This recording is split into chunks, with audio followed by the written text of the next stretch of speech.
Hello, it's Carl Brower, and I'm here to introduce another car from the Brower household. This one is a 1988 Pontiac Firebird Formula 350.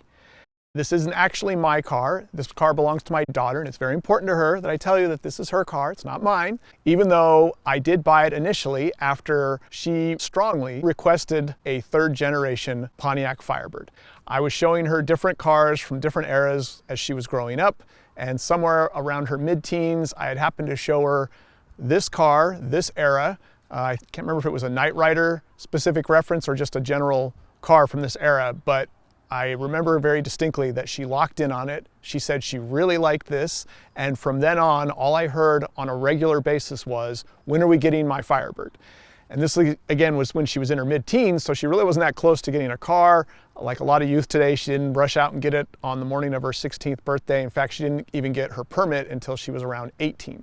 But she did get her permit. She was getting close to getting her license. She kept saying, "When are we getting my Firebird?" And I finally was like, it's time to go actually close the loop on this thing. You opened this Pandora's box by showing her this car. Now you have to close it. So I did some research online and I found this car in Iowa City, Iowa. Called the guy, talked to him, and arranged to come look at it. But I had to, of course, fly from Southern California. So I flew from LAX to Minneapolis, was the closest airport to Iowa City. I had my brother fly in from Denver because he's a real mechanical whiz, and I wanted to make sure the car was sound before I bought it and drove it home. He met me in Minneapolis. We drove a rental car down to Iowa City. It was cold and blustery, but it was not actually snowing yet. But there was a blizzard on the way, and we were feeling the pressure to get out of there as soon as possible. We met the gentleman, who ended up being an elderly gentleman. I'm going to say he was, give or take, 70 years old. And he claimed he was the second owner. He'd had it for 15 years, and the previous owner was another guy who he got it from, who was about 70 years old, who'd had it for about 15 years. So each of the previous owners of this car bought the car somewhere in their mid-50s, kept it for around 15 years, and sold it to the next guy until I bought it. And actually, I guess I kind of fit the profile too at the time when I bought it. But it wasn't for me, of course. It was for my daughter, who was 19 at the time. And I picked the car up from him. My brother said it was fine. We test drove it. Everything looked good. We negotiated down a little bit. And I ended up getting this car with 75,000 miles on it for $8,250. And I was pretty impressed and pretty happy with that price. Now, this was January of 2021, before the world went nuts on so many levels, including the price of all new and used cars. So I'm not sure I could have gotten this car, or if the market would have been higher on this car even a year or two later. But I got it in January of 21 for $8,250 with 75,000 miles on the odometer. So here it is, idling behind me, and now it just has to drive about 1,800 miles back to Los Angeles. I'm sure it'll be fine. We drove from Iowa City down to Des Moines, where there was another airport that I could drop off the rental car we'd picked up in Minneapolis, and we dropped it in Des Moines. Both of us got in this car and headed west on the 76 freeway, trying to beat a snowstorm. There was a blizzard coming in. And the truth is that while we were on the eastbound 76, snow was coming down hard, and 2 times in about a 10-minute period, this car, without me doing anything, I knew how to drive. I was being very prudent and careful with my inputs, steering and throttle and brake, because I know how to drive. I grew up in Denver. And even so, there was a lot of crosswind, and this car went completely sideways on me twice on the 76 freeway, once at about 60 miles an hour and once at about 50 miles an hour. And I was able to gather it up. The second time it happened, there was a semi less than a few car lengths away and a little bit in front of us. Had it been next to us, it would have been ugly.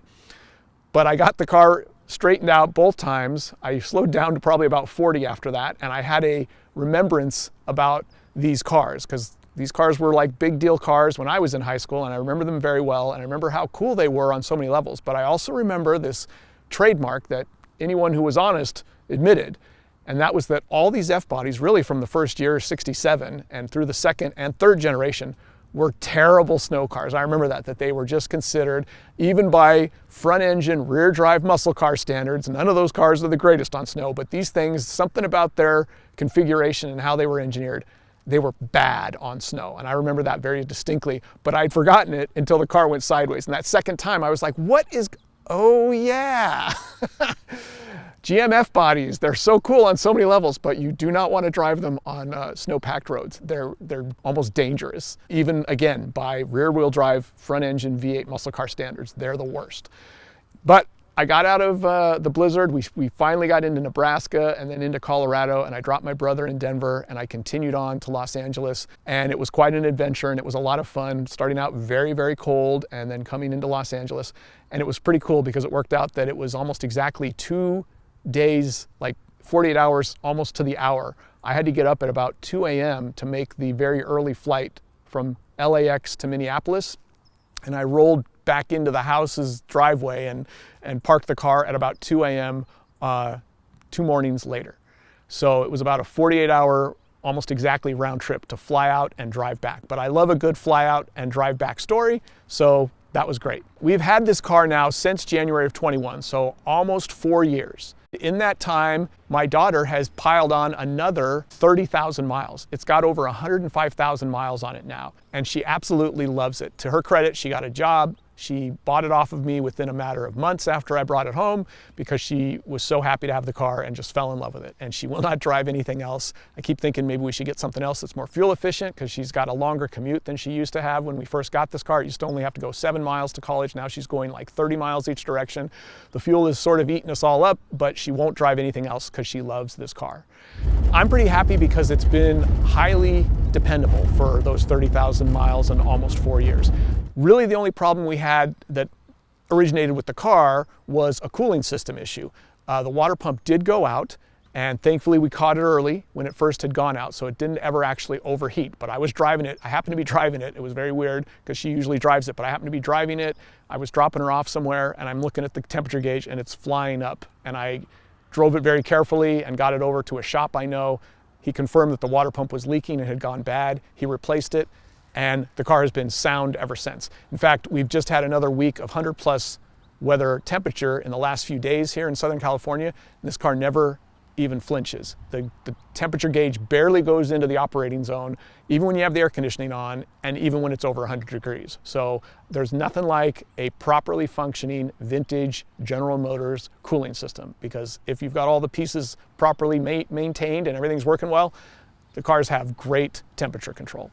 It has had a few problems that were not the car's fault or initiated with the car, and they were quite frustrating. The first one happened less than 2 weeks after I got it. I took it down to get its emissions test, and the guy who was doing the emissions test didn't secure the car properly. It ended up getting away from him when he had it in gear, trying to do the idle, test while it was in gear, and it drove through his shop with the hood up, and the hood got completely accordioned because it ran into a car that was up on a lift, and it actually hit the rear tires of that car. So it didn't damage that car at all, but those rear tires locked into the leading edge of the hood and crunched it down. And it was all original bodywork on this car when we got it.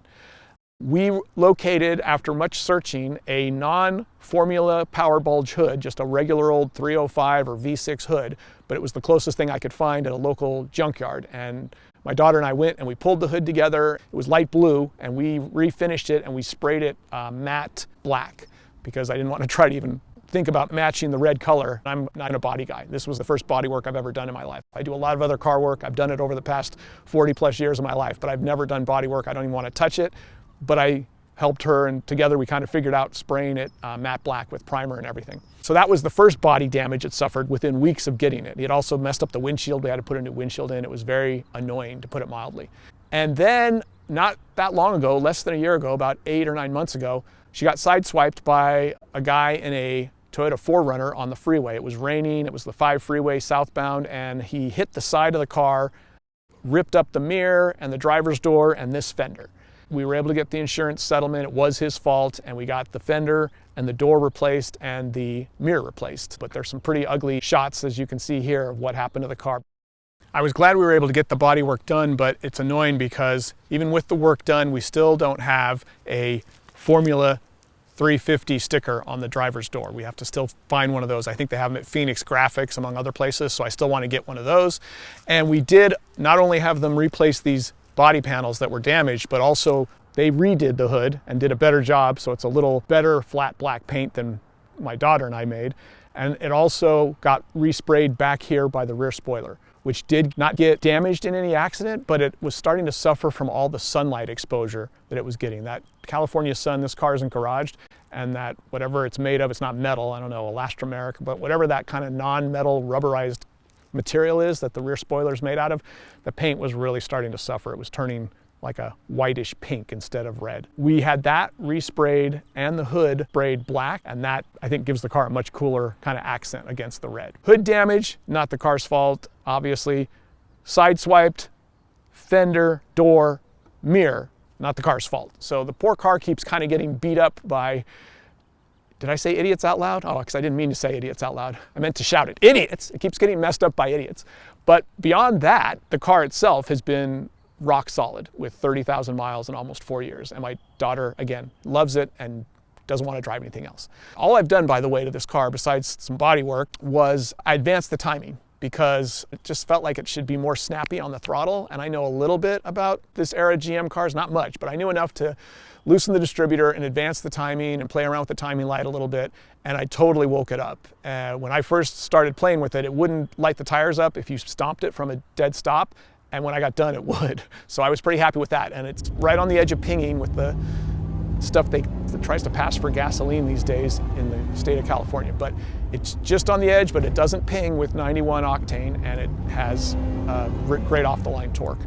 And that's the other thing I was going to mention real quick is that I grew up and I had a bunch of 440 Mopars, so to me anything below 7 liters isn't really a big block. But this is the Formula 350. That means it's got a 5.7 liter V8 engine, and that means it's got excellent torque. And it's really fun to drive this car. Every time I drive this car, I start thinking about maybe I should go get one of these for myself because it's so much fun to drive, and there is just nothing like a naturally aspirated, large displacement V8. Anyone who's driven these cars knows what I'm talking about. And I've got a Dodge Demon at home in the garage, so I've got all the power I could ever dream of, but even that engine is supercharged. And I'm telling you, the throttle response, when you roll on a just boring old, fuel injected, cable operated, no forced inducted V8, it still feels different in a good way. I also love the fact that this car's 4-speed automatic is just fabulous. It's all factory. Besides me advancing the timing, nothing's been done to this car. And it hits second gear and it'll bark the tires into second gear. And I just think that is so cool that the way GM tuned this transmission from the factory causes, as they say, scratch into second gear if you floor this thing. So transmission's great, engine's great. It's even got what I would consider by today's standards pretty good steering feel simply because it's hydraulic assisted, and no cars have that anymore. So now you drive old cars with hydraulic assist and you're like, why does this feel different? And in a good way, because it's hydraulic and not electric assist. So it's really fun to drive. I really enjoy driving this car.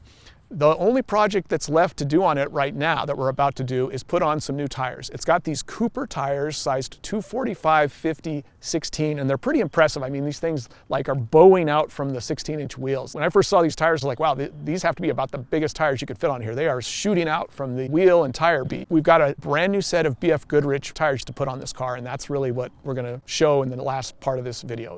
These tires are date coded 2017. We know they've got 38,000 miles on them. I'm assuming if they're from 2017, that's when they went on this car. Who knows what the miles were at, but I think it's safe to assume these tires have maybe 40,000 miles on them. They're holding up good. The Cooper tires, they've still got tread life. These new BFGoodriches, I'm expecting better traction. I'm expecting lower road noise when you're at highway speeds and just a better overall performance. And the other problem is that these tires annoy me because they always lose air. This one right here pretty much holds steady around 32. The other three, if more than a week or two goes by and I've just put them all at 32, one of them's at like 20, 21, one of them might be at 25, and I've been wondering about just remounting them to try to fix whatever obvious slow kind of bead leak that they've got. But now I've got an opportunity to put brand new BFGoodrich tires on the car, so that's what we're gonna put on instead. Here we are at Weimar Tire in Mission Viejo. These guys have been doing work on my various cars for years. They've replaced suspension components on the old 325 CI with over 200,000 miles. They put on new suspension components and the car really drove better after they did.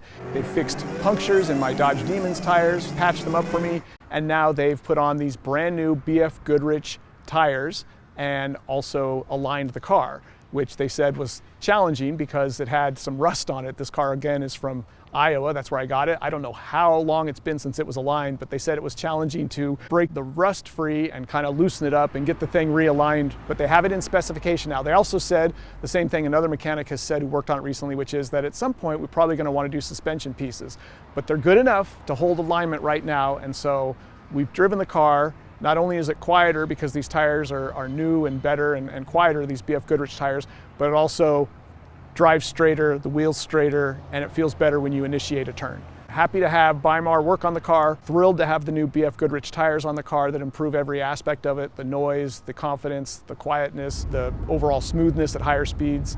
Hoping this car just continues to serve my daughter well. It's been 30,000 miles in almost 4 years that she's been using it. She loves it. That's all that she wants to drive. I already liked how it drove, and I think we just made it a lot better with these upgrades.